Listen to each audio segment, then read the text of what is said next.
ไอ้เบนยอร์ชาร์หนุ่งอาเทกวางส้มนาฮีเอบอสเป็นเนาะบอสเป็นฮิลามาอาเก็บเต็นนูอากิเลพาราเก็บเต็นนู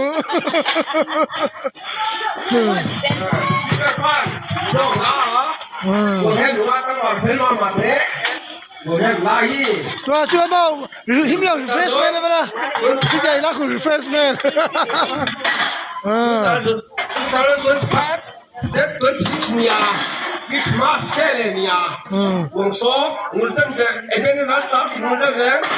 Nuwa tang wa de fer thai mama, amel le hoi thai mama.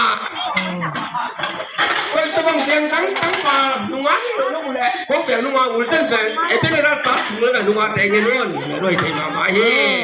नीलाम की बॉल है नीलाम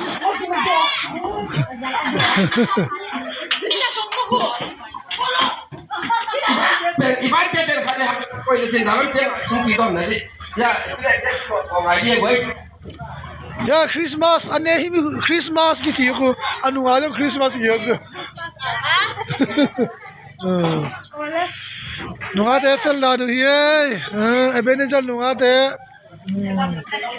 हिलावा उपनु था लिक lake afari bang abang afa falau agilau di bang abang gilau ya bosเป็น akhirnya bhara bos nu